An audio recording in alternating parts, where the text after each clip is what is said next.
Hello, बहुत खुशी की बात है कि हम लोग फिर से एक साथ हैं। तो पिछले क्लास में हम लोगों ने देखा था कि कैपेसिटर का काम कैसे चलता है, किस तरह से एक कैपेसिटर इलेक्ट्रिकल चार्ज में स्टोर की हुई इलेक्ट्रिकल पोटेंशियल एनर्जी को यूज करता है। हम लोगों ने यह भी देखा था कि उस कैपेसिटर के अंदर में आखिर पोटेंशियल एनर्जी आती कैसे है। हम लोगों ने फिर यह भी देखा था कि कैपेसिटर के बीच में फील्ड होता है, किस तरह से उसके प्लेटों के बीच पोटेंशियल डिफरेंस बनता है, और हमने एक फार्मूला भी निकाला था जिसको Q = CV कहते हैं। और फिर बाद में हम लोगों ने कुछ और बेसिक चीज़ें पढ़ी।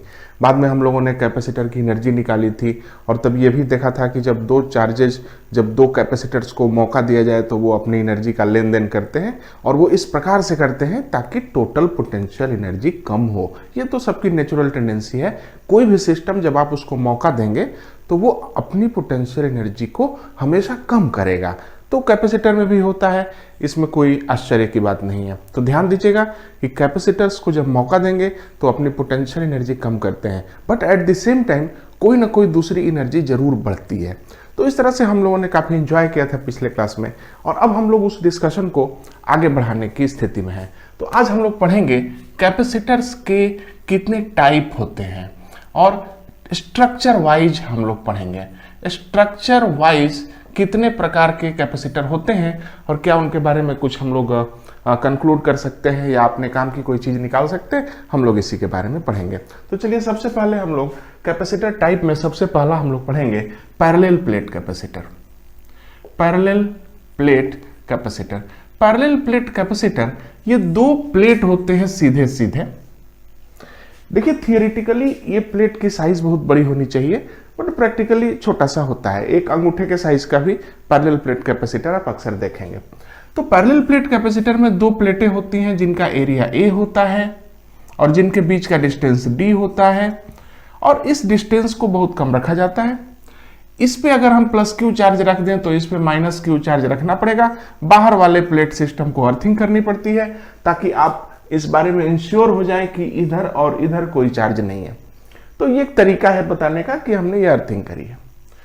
तो अब हमारा काम है कि जब चार्ज डाल दिया, एरिया पता चल रहा है, D पता चल रहा है, तो आइए हम लोग इसका कैपेसिटेंस निकालें।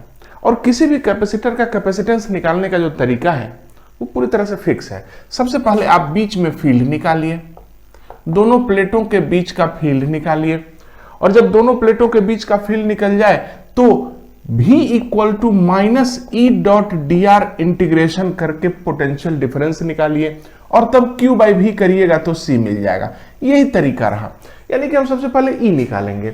चलिए, इन दोनों प्लेटों के बीच में इलेक्ट्रिक फील्ड निकालते हैं। तो ये चूंकि एक प्लेट है, एक तरह से कहा जाए तो ये एक शीट है, क्योंकि पतली सी प्लेट है, इसका थिकनेस जैसा कुछ दिखता नहीं है। तो यहां पर इस वाले प्लेट का फील्ड होगा Q/2A ε0। Field of the sheet आपने पढ़ रखी है। इस वाले का भी इधर ही होगा Q/2A ε0। इसलिए हम कह सकते हैं कि नेट इलेक्ट्रिक फील्ड बीच में आएगी Q/2A ε0 प्लस Q/2A ε0 = Q/A ε0।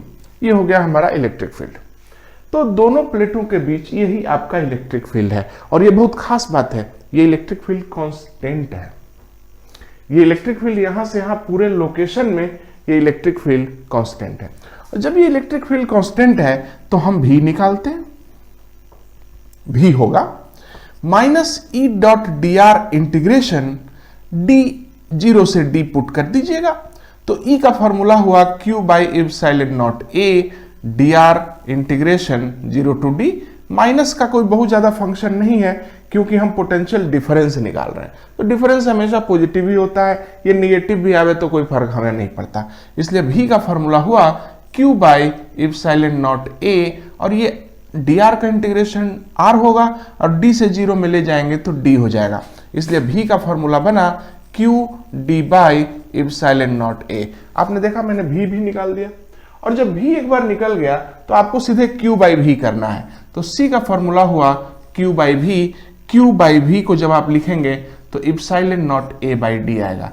तो याद रखिएगा, पैरेलल प्लेट कैपेसिटर की कैपेसिटी होती है ε0A/d। समय समय पर हम लोग इस फॉर्मूले में थोड़े थोड़े चेंज करेंगे।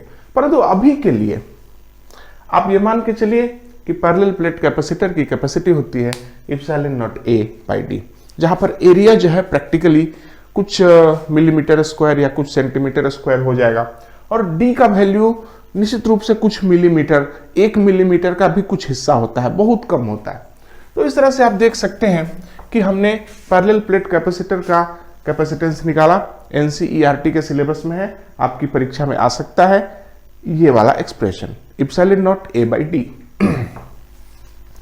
पैरेलल प्लेट कैपेसिटर को देखने के बाद अगर हम कहें कि एक छोटा सा क्वेश्चन भी बन जाए इसके ऊपर, तो कहता है कि हमने एक पैरेलल प्लेट कैपेसिटर बनाया जिसमें प्लेट एरिया हमने रख लिया 4 mm स्क्वायर और प्लेटों के बीच का डिस्टेंस हमने रखा 2 × 10⁻⁻2 mm, बहुत कम, मिलीमीटर का 100वां हिस्सा हमने रख लिया है, बहुत कम डिस्टेंस रखा है। तो आपसे कहना है कि आप इस कैपेसिटर का कैपेसिटेंस निकालें। देख लीजिए प्लेट एरिया दिया हुआ है, प्लेट का डिस्टेंस भी दिया हुआ है, इसलिए सी का फॉर्मूला होगा epsilon not 8.85 × 10⁻12 SI units, A area 4, ये तो मिलीमीटर स्क्वायर है, इसलिए मिलीमीटर को जब मीटर करेंगे तो 10⁻³ से 2 बार गुना किया जाएगा, 2 बार मिलीमीटर है इसलिए 10⁻³ से 2 बार गुना किया जाएगा, बाई नीचे डिस्टेंस भरा जाएगा 2 × 10⁻² तो मिलीमीटर आया, फिर 10⁻³ करेंगे तो मीटर बन जाएगा। इस तरह से जब आप इसका कैलकुलेशन करेंगे तो आप आंसर निकाल सकेंगे। ये 1 बार में कट गया, ये 2 बार में कट गया, ये 10⁻² हो गया, और आप इसको लिखेंगे C बराबर 8.85 × 2 × 10⁻13 फराड। ये 2 से गुणा करेंगे 17 दशमलव समथिंग होगा, कोई बहुत बड़ा इशू नहीं है, आप इसको कैलकुलेट कर सकते हैं। तो इस तरह से हम लोगों ने देखा कि हमें फॉर्मूला याद होना चाहिए, पैरेलल प्लेट कैपेसिटर का कैपेसिटी होगा epsilon not a by D.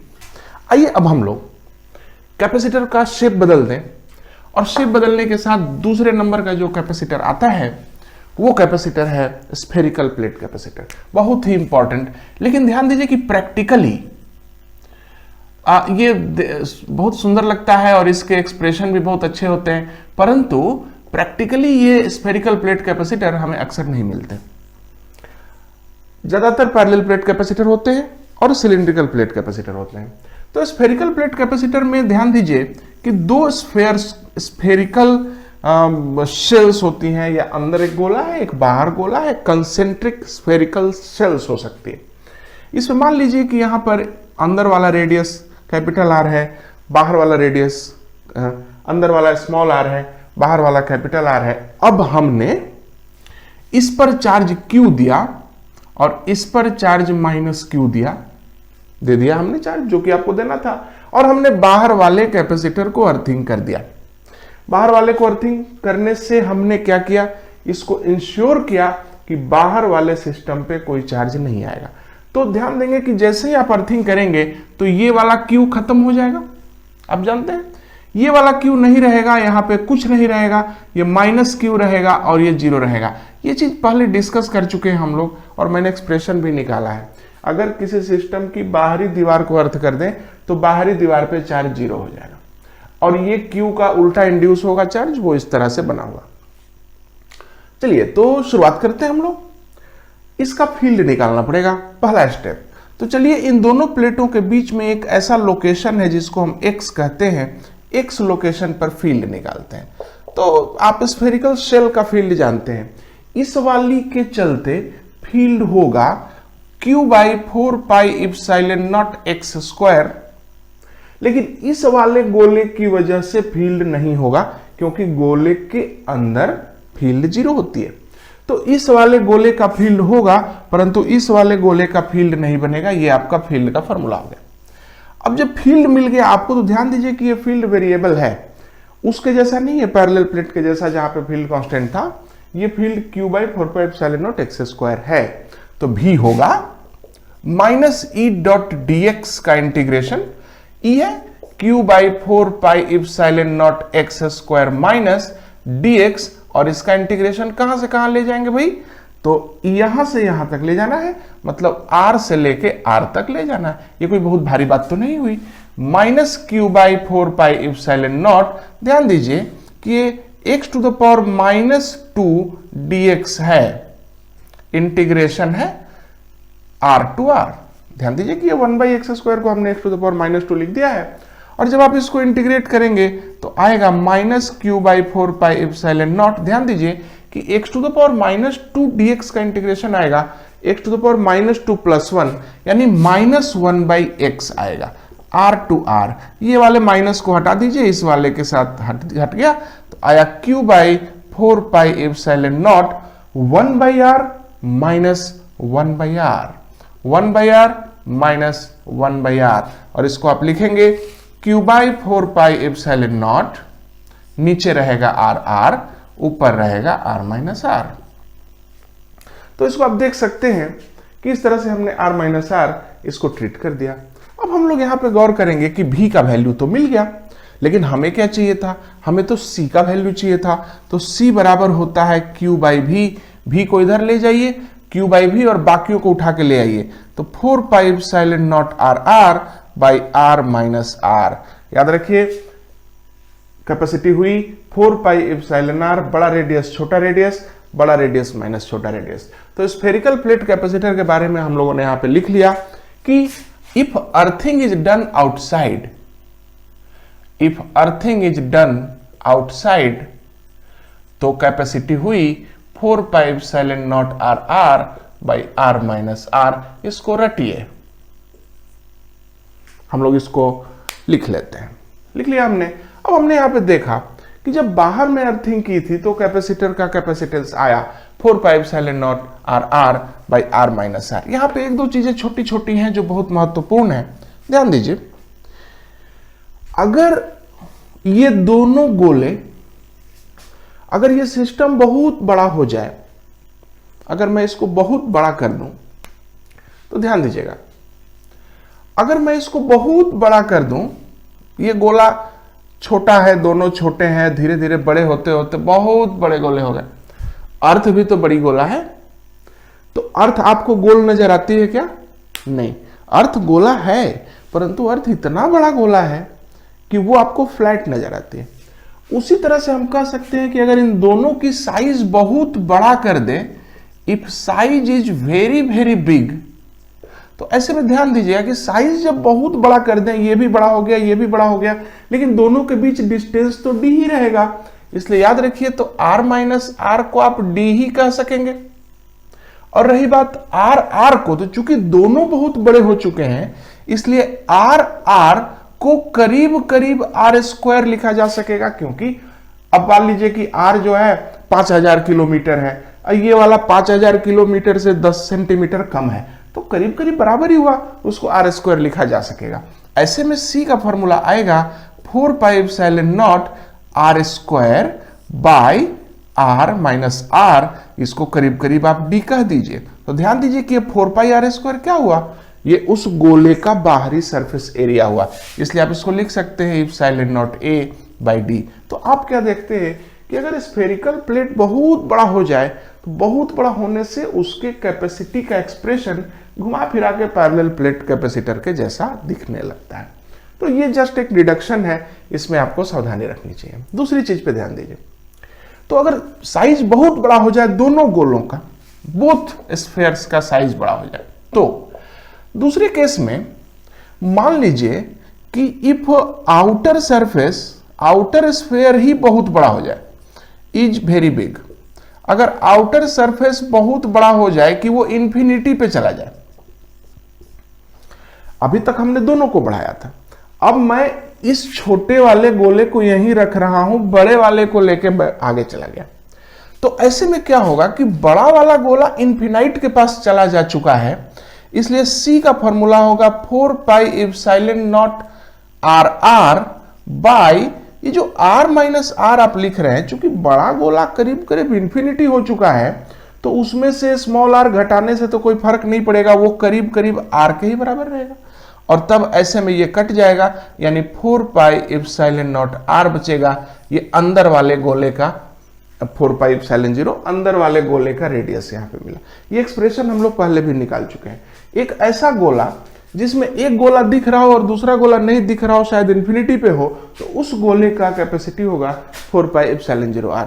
तो हमारी अर्थ भी तो ऐसी ही है, हमारी अर्थ का एक सरफेस दिखता है और दूसरा पता नहीं कहाँ है, वो इन्फिनिटी पे है। इसलिए अगर एक स्फीयर आपके पास हो और दूसरा स्फीयर इन्फिनिटी पे हो तो डिडक्शन करके हम लाते हैं कैपेसिटी का formula 4 pi epsilon naught are.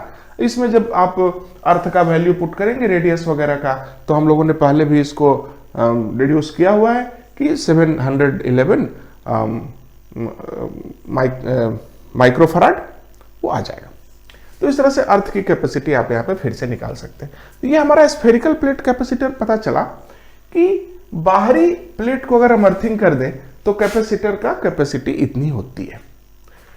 अब हम लोग ध्यान देंगे, थोड़ा सा चेंज करके देखते हैं कि भाई अगर हम बाहरी गोले को अर्थिंग करने के बजाय अंदर वाले गोले को अर्थिंग कर दें तो क्या परिवर्तन आएगा केस में। तो मान लीजिए हमने इसको अर्थिंग कर डाली, इस पे क्यू चार्ज या माइनस क्यू चार्ज हमने दिया था पहले, इसको अर्थिंग कर दिया। इसको जैसे ही अर्थिंग किया तो ध्यान दीजिएगा कि सबसे पहले यहां का चार्ज अननोन हो गया। मैंने आपको पहले बताया था, अगर आप भूल रहे हैं कंसेप्ट, पीछे का वीडियो देखिए, उसमें बताया गया है कि जब भी कोई प्लेट या कोई भी सिस्टम अर्थ किया जाए तो उस पर चार्ज को अननोन कर दिया जाए, एक्स कर दिया जाए, और उसका जब चार्ज एक्स हो गया तब इसका पोटेंशियल 0 कर दिया जाए। तो ये हो गया एक्स और यहां हो गया माइनस एक्स। इस माइनस एक्स के बदले प्लस एक्स आगे निकलेगा और इसको मान लीजिए प्लस क्यू, तो यहां पर निकल गया प्लस क्यू। तो ये हमारा स्ट्रक्चर है चार्जेज का। अब हम लोग को एक्स मालूम नहीं है, आइए एक्स निकाल के देखते हैं। एक्स कैसे निकालेंगे आप, क्योंकि हमें पता ही नहीं कि चार्ज कहाँ है। चार्ज इस जगह पे मालूम चलेगा तब ना मैं फिर लिख पाऊंगा, फिर तो फिलहाल एक्स है, चार्ज का पता ही नहीं है।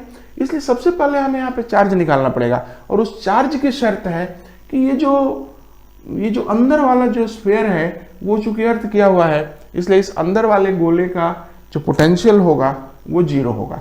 आइए इस अंदर वाले गोले का पोटेंशियल लिखते हैं। तो इस गोले का इसी लोकेशन पर पोटेंशियल होगा kx बाई स्मॉल आर यहां पर, प्लस बाहर वाले गोले के चलते यहां पर पोटेंशियल होगा k इंटू टोटल चार्ज है q बाई कैपिटल R, और ये सब मिला के 0 होगा, क्योंकि ये अंदर वाला गोला ये अर्थ किया हुआ है, तो k कट जाएगा और आप देखेंगे कि x का फॉर्मूला निकलेगा minus Q R by R. तो x का फॉर्मूला निकल गया minus Q R by R, ये आपको चार्ज मिल गया। तो आपने देखा कि जब आपने अंदर वाले को अर्थ किया तो यहां पे इतना चार्ज है और यहां पे कितना चार्ज है, क्यू आर बाई आर, इसका ठीक उल्टा। और फिर बाहर में कितना चार्ज होगा, तो ये फिर से minus Q R by R आएगा और प्लस बाहर वाला चार्ज रहेगा, ये दोनों मिलकर रहेंगे इस तरह से। ये कई बार हम लोग कर चुके हैं, इसलिए कोई नई बात नहीं हमारे लिए। चलिए अब चूंकि हमें चार्ज मालूम चल गया कि भाई अगर अंदर अर्थिंग करेंगे तो चार्ज का स्ट्रक्चर ही गड़बड़ हो जाएगा, तो हमने चार्ज अब निकाल लिया, अब मेरा दिमाग ठीक हो गया है। अब ई चार्ज मिलने के बाद हम लोग इलेक्ट्रिक फील्ड निकाल लेंगे। तो इलेक्ट्रिक फील्ड की जहां तक बात है, आइए ध्यान दीजिए, इस लोकेशन पर अगर हम इलेक्ट्रिक फील्ड निकालते हैं तो भाई इसका और इसका इलेक्ट्रिक फील्ड तो अंदर बनेगा ही नहीं, तो सिर्फ इसी का इलेक्ट्रिक फील्ड बनेगा, इस वाले का। इसलिए हमें इलेक्ट्रिक फील्ड के एक्सप्रेशन निकालने में कोई दिक्कत नहीं आती है। इलेक्ट्रिक फील्ड का फॉर्मूला होगा 1/4 पाई एप्सिलॉन 0 चार्ज, उसको आप कह सकते हैं क्यू आर बाई आर, और नीचे डिवाइड लगाएंगे एक्स स्क्वायर से। मैंने साइन नहीं लिया है, साइन बहुत महत्वपूर्ण नहीं है हम लोगों के लिए। तो इलेक्ट्रिक फील्ड का फॉर्मूला हो गया क्यू आर, देखिए इस चार्ज का लिया गया है electric field, Q R by R रखा हुआ है और फिर एक्स स्क्वायर से डिवाइड लगा हुआ है, ये इलेक्ट्रिक फील्ड होगा। अब चलिए पोटेंशियल डिफरेंस यहां से यहां निकालते हैं। तो V का फॉर्मूला होगा Q by 4 pi epsilon 0 R x to the power -2 dx, कहां से कहां ले जाएंगे, R टू R ले जाएंगे। ठीक से देख लीजिए, यहां पर भी एक निगेटिव साइन था इस वाले पे और एक यहां पे लगता तो दोनों मिला के खत्म हो गए, इसमें कोई इशू नहीं है। मैंने पहले ही कहा था कि उस पर आप बहुत ज्यादा तवज्जो न दें। तो V का फॉर्मूला निकलेगा QR बाई 4πε0R। अब यहां पे ध्यान दीजिए, फिर से ये 1/x हो जाएगा, -1/x करके हो जाएगा, तो यहां पे फिर से रख दीजिए 1/x और ये R टू R जाएगा, इसलिए V का फॉर्मूला हो जाएगा QR बाई 4πε0R। फिर से यही 1/r माइनस 1/r होगा, 1/r माइनस 1/r होगा, तो नीचे जाएगा R माइनस R। चूंकि यहाँ पे माइनस है इसलिए यहाँ पे R माइनस R भी लिख सकेंगे। हाँ तो ठीक है, R माइनस R ही बचेगा।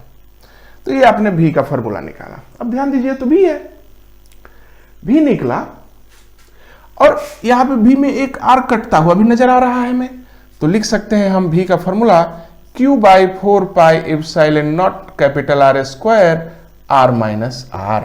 V निकल गया, वो थोड़ा सा अंतर आ रहा है पिछले वाले एक्सप्रेशन से, और कैपेसिटी की का फॉर्मूला हुआ Q बाई V फॉर्मूला होगा 4πε0 R square by R minus R। ये हुआ कैपेसिटी। तो आप देख सकते हैं कि ऐसा करने से कैपेसिटी बढ़ी कि घटी। ध्यान दीजिए, यहां पर है 4πε0R यानी बड़ा R छोटा r, और यहां है बड़ा R। इसका मतलब है this capacity is more than previous one. इसका मतलब है कि जो अंदर में आपने अर्थिंग की है, तो इस वाले केस में पहले वाले केस के मुकाबले कैपेसिटी ज्यादा है। लेकिन फिर वही बात है कि अंदर अर्थिंग कैसे करेंगे आप, तो ये प्रैक्टिकल इशू हुआ। तो 4πε0R square by R minus R आया। हमें यह भी सोचना पड़ेगा कि भाई ये अजीब सा एक्सप्रेशन है, क्या कोई जस्टिफिकेशन दे सकते हैं हम कि ये अंदर जो एक्सप्रेशन है इसमें कैसे होगा, पुराना केस नया केस। ध्यान दीजिए, इसको आप लिख सकते हैं 4πε0RR by R minus R plus 4πε0R। आप ये भी लिख सकते हैं। आप ठीक से देखिए, ये कैपेसिटेंस हुआ पुराना कैपेसिटेंस प्लस ये कैपेसिटेंस किसका है, ये बाहर वाले गोले और इंफिनिटी के बीच का कैपेसिटेंस है 4πε0R। तो इस तरह से आप देख सकते हैं कि ये वाला केस दो कैपेसिटर्स के सम के बराबर है। आइए हम लोग इसको जरा सा इलेक्ट्रिक फील्ड के स्ट्रक्चर से समझ लें।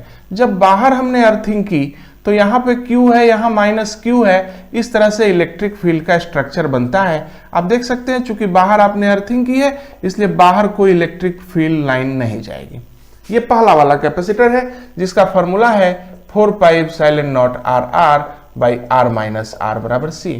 लेकिन दूसरे वाले केस में जैसा कि अभी हमने इसको डिराइव किया, तो हमने देखा कि यहाँ पर एक कैपेसिटेंस यहाँ है, एक यहाँ पे है, दोनों मिला के हैं, इसलिए हम यहाँ पे जान रहे हैं कि यहाँ पे फॉर्मूला आया था, आपको याद होगा QR बाई R करके। तो कहने का मतलब है कि इलेक्ट्रिक फील्ड जो है यहाँ से यहाँ तक है। सबसे पहली बात, इस बीच में इलेक्ट्रिक फील्ड है और यहाँ पे इलेक्ट्रिक फील्ड है, और इसके साथ ही साथ चूंकि आपने अर्थिंग अंदर की थी तो बाहर भी चार्ज है, इसलिए बाहर भी इलेक्ट्रिक फील्ड दिखेगा। और इस वाले सिस्टम में आप देख रहे हैं कि इलेक्ट्रिक फील्ड न सिर्फ दोनों प्लेटों के बीच है बल्कि ये बाहर भी है।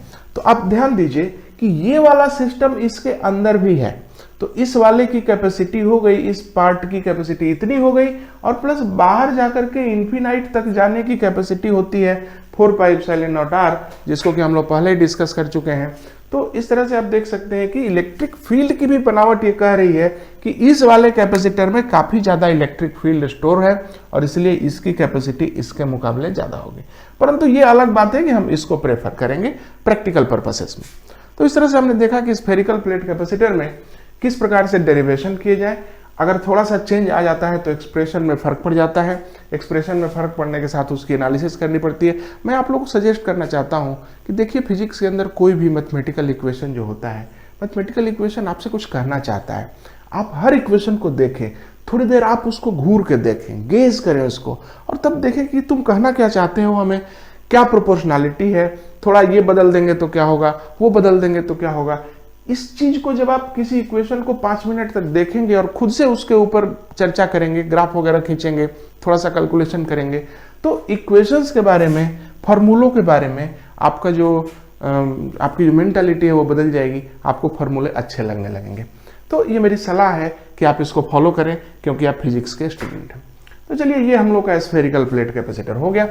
स्फेरिकल प्लेट कैपेसिटर देखिए आपकी एनसीईआरटी के सिलेबस में डायरेक्ट नहीं है, परंतु एक्सप्रेशन इसके पीछे में मतलब एक्सरसाइजेज में एक्सप्रेशंस हैं। और रही बात कैपेसिटर, अगर नाम न लें तो फिर भी ये जो गोले वगैरह आते हैं इनका फील्ड पोटेंशियल वो तो सिलेबस में है, इसलिए इस पे ध्यान दीजिए, ये कंसेप्चुअल है और क्वेश्चन आ सकता है। तो हमने दो प्रकार के कैपेसिटर देखे, और तीसरा प्रकार का कैपेसिटर है cylindrical plate capacitor. Cylindrical plate capacitor के अंदर में एक सिलेंडर होता है, अंदरूनी सिलेंडर, जो आप कह सकते हैं ये रेडियस स्मॉल आर का है, हाइट h है, और एक बाहर में भी सिलेंडर होता है। ये दोनों सिलेंडर कोएक्सियल होते हैं। तो अंदर वाला रेडियस r लिया, बाहर वाला रेडियस r लिया, हाइट h लिया, अंदर वाले पे चार्ज q डाल दीजिए, बाहर वाले पे -q डाल करके अर्थिंग कर दीजिए। जैसे ही आपने बाहर वाले को अर्थिंग किया, बाहर कोई चार्ज नहीं रहेगा, सिर्फ इलेक्ट्रिक फील्ड इस बीच में बना रहेगा। बात खत्म हो गई। तो चलिए अब हम इसका फिर से इलेक्ट्रिक फील्ड निकालते हैं। ये देखने में क्या लग रहा है, मान लीजिए कि आपको यहां पर x डिस्टेंस पर फील्ड निकालना है, तो कैसे निकालेंगे? अब ध्यान दीजिए, क्या ये एक चार्ज्ड रॉड है, रॉड जैसा है? अब याद आ रहा होगा आपको कि मैंने गॉस लॉ में आपको लाइन सिमेट्री पढ़ाई थी। किसी भी लंबे सिस्टम का इलेक्ट्रिक फील्ड आप निकाल सकते हैं lambda by 2 pi epsilon not r होता है, जहां पे लेम्डा क्या है? लीनियर चार्ज डेंसिटी है, यानी चार्ज बटे लेंथ है q बाई h। तो यहां पे आप देख रहे हैं कि linear charge density q by h है, linear charge density q by h होगी, और x डिस्टेंस दूर इलेक्ट्रिक फील्ड होगा lambda by 2 pi epsilon not x, यानी लेम्डा के बदले लिखेंगे q by 2 pi epsilon naught h x। Lambda को आपने q बाई h लिख दिया क्योंकि वो लीनियर चार्ज डेंसिटी थी। हमने डिराइव कुछ किया भी नहीं, गॉस लॉ वगैरह भी नहीं लगाया, क्योंकि हमें फॉर्मूला याद था, हमने उस फॉर्मूले को डायरेक्ट यूज कर लिया। आपको अगर मन है तो यहाँ पे आप गॉसियन सरफेस खींच के फिर निकालेंगे तो फिर तो वही आएगा। तो ये हमने इलेक्ट्रिक फील्ड लिख दिया। अब इस इलेक्ट्रिक फील्ड से हमें पोटेंशियल डिफरेंस लेना है, तो v बराबर होगा minus E dot D R D X integration. तो माइनस ई का फॉर्मूला होगा q by 2 pi epsilon naught h x to the power -1, या लिख दीजिए 1 बाई x dx, और इंटीग्रेशन कहां से कहां देंगे आप? स्मॉल r से लेके कैपिटल R तक देंगे। और ध्यान दीजिए v का फॉर्मूला हुआ q by 2 pi epsilon naught h। ध्यान दीजिए कि 1 बाई x dx का इंटीग्रल होता है ln x। कहां से कहां तक गया? कैपिटल R तक गया है स्मॉल r से। तो v बराबर हो गया minus q by 2 pi epsilon naught h ln x, ln r minus ln r, और इसको आप कह सकते हैं ln q by 2 pi epsilon naught h ln r by r। ये फॉर्मूला हुआ आपका q by 2 pi epsilon 0h ln r by r। लेकिन ये तो v हुआ, आपको तो c चाहिए। c इक्वल टू होगा q बाई v, q को यहीं रखेंगे, v को इधर लेके जाएंगे, फॉर्मूला होगा 2 pi epsilon 0h by ln r by r। ln एक प्रकार का लॉग है, आप इसको लिख सकते हैं, याद रखिएगा ln is equal to 2.303 log. ध्यान दीजिएगा। तो इस प्रकार से हम लोगों ने देखा कि एक सिलिंड्रिकल प्लेट कैपेसिटर में गॉस लॉ के द्वारा जो लाइन सिमेट्री पढ़ी थी, उस लाइन सिमेट्री का उपयोग करते हुए हम लोग फिर से फील्ड निकाल सकते हैं, और उस फील्ड से फिर पोटेंशियल निकाल सकते हैं, पोटेंशियल डिफरेंस। और पोटेंशियल डिफरेंस जब मिल जाएगा तो q बाई v कर देंगे, तो हमें कैपेसिटेंस का फॉर्मूला मिल जाएगा। तो यहां तक हम लोगों ने देखा हमारे पास 3 तरह के कैपेसिटर्स आए। तीनों का एक्सप्रेशन चूंकि बहुत इंपॉर्टेंट था, इसलिए हम लोगों ने उन तीनों एक्सप्रेशंस को बनाया।